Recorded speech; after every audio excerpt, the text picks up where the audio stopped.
1,35,000 టెండర్లు బండి.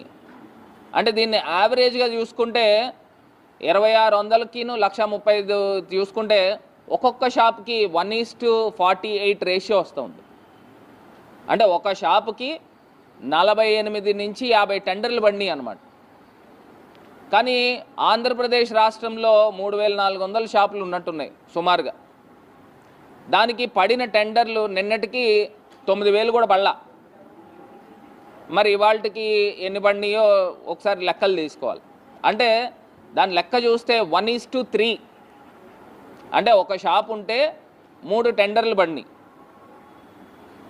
తెలంగాణలో ఒక షాప్ ఉంటే 50 టెండర్లు 1:50 రేషియోలో ఉంటే ఇక్కడ ఆంధ్రప్రదేశ్లో జరిగే తతంగం ఇది.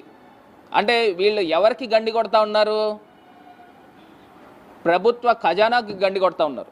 ఈ ఎమ్మెల్యేల పేర్లతో సిండికేట్లు వీళ్ళందరూ కూడా గండి కొడతా ఉన్నారు. అంటే 3,400 షాపులు ఉంటే సుమారుగా దానికి ఎన్ని టెండర్లు పడాలండి? ఒకవేళ పక్కన ఉన్న తెలంగాణ రాష్ట్రంతో పోల్చుకుంటే సుమారుగా 1,60,000 టెండర్లు పైన పడాలి. 1,60,000, 1,70,000 టెండర్లు పడాలి. ఇప్పటికి నిన్నటికి 9,000 టెండర్లు పడినాయి. మరి వాళ్ళకి 15,000 పడి ఉంటాయో నాకు తెలియదు. అంటే మీరు మొత్తం ఏ రకంగా చూసుకున్నా రేపటికి ఒక 30,000-40,000 టెండర్లు పడినాయి అనుకోండి. సుమారుగా 1,20,000 టెండర్లు పడాల్సినవి ఈ ఎమ్మెల్యేలు, ఈ సిండికేట్లు అడ్డుకుంటా ఉన్నారు. అంటే దానికి ఎంత ఆదాయం రావాలండి? 1,00,000 టెండర్లు అంటే 2 లక్షల రూపాయలు ఒక్కొక్క షాప్కి. 1,00,000 టెండర్లు అంటే సుమారుగా 2,000 కోట్ల రూపాయలు. అంటే 1,20,000 షాపులు అని అంటే సుమారుగా 2,400, 2,500 కోట్ల రూపాయలు ప్రభుత్వానికి రావాల్సిన ఆదాయానికి గండి కొట్టే కార్యక్రమం చేస్తూ ఉన్నారు. ఇంతకు మించి లాజిక్ ఏం లేదండి.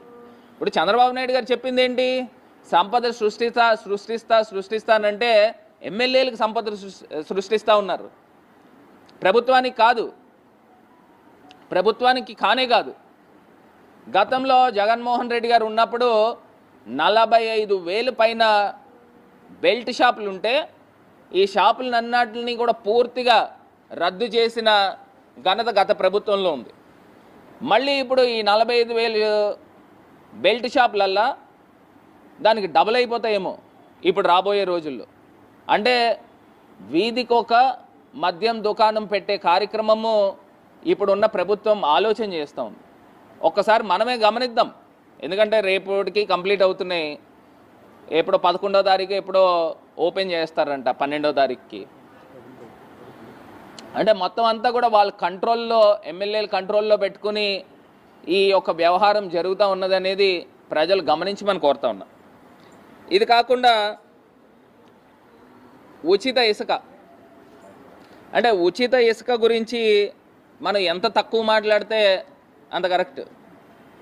ఎందుచేతనంటే గత ప్రభుత్వంలో టన్నుకి గవర్నమెంట్కి వచ్చే డబ్బులు 370 రూపాయలు పర్ టన్ను, మెట్రిక్ టన్నుకి వచ్చేది. అంటే ఒక 100 రూపీస్ ఎక్స్పెన్సెస్ పోయినా 370 రూపీస్ వచ్చేది. ఇప్పుడు వీళ్ళు పేరుకి ఏం చెప్తా ఉన్నారనంటే ఉచిత ఇసుక ఎవరికి ఇస్తూ ఉన్నారో అని అడుగుతున్నా. ఇప్పుడు ఏదో సామెత ఉంది చూసారా, నేతి బీరకాయలో నెయ్యి ఉన్నదనేది ఎంత వాస్తవమో వీళ్ళు ప్రజలకి ఉచిత ఇసుక ఇస్తున్నారని చెప్పడం కూడా అంత అవాస్తవం. ఎంత అవాస్తవం అంటే అసలు ఎక్కడ ఇస్తున్నారండి? అంటే ప్రభుత్వానికి గండి కొడతా ఉన్నారు. ఉచిత ఇసుక పేరుతో ప్రభుత్వానికి 1 రూపాయి రావట్లా. గతంలో 1,000 కోట్ల రూపాయలు వచ్చింది ఆంధ్రప్రదేశ్ రాష్ట్ర ఖజానాకి. శాండ్ పేరు మీద 1,000 కోట్ల రూపాయలు వచ్చేది. ఇప్పుడు 1 రూపాయి కూడా రావట్లా. మరి నిన్న తూర్పుగోదావరి జిల్లా కలెక్టర్ గారు కూడా నేను ఒక పేపర్లో చూసిన, సుమారుగా 340 రూపాయలు ఒక మెట్రిక్ టన్ను ఖరీదవుతుంది అని చెప్తా ఉన్నారు. గతంలో ఏదైతే ర్యాంప్ బోట్మ్యాన్ సొసైటీ దగ్గర నుంచి తీసుకునేదానికి 100 నుంచి 150 రూపాయలు ఇచ్చేవారు. 150 రూపాయలు పర్ మెట్రిక్ టన్ను వాళ్ళు ఇచ్చేవారు. కానీ ఇవాళ ఎలా ఇస్తున్నారండి? 340 రూపాయలు ఎవరికి ఇస్తున్నారు? ఒక మెట్రిక్ టన్ను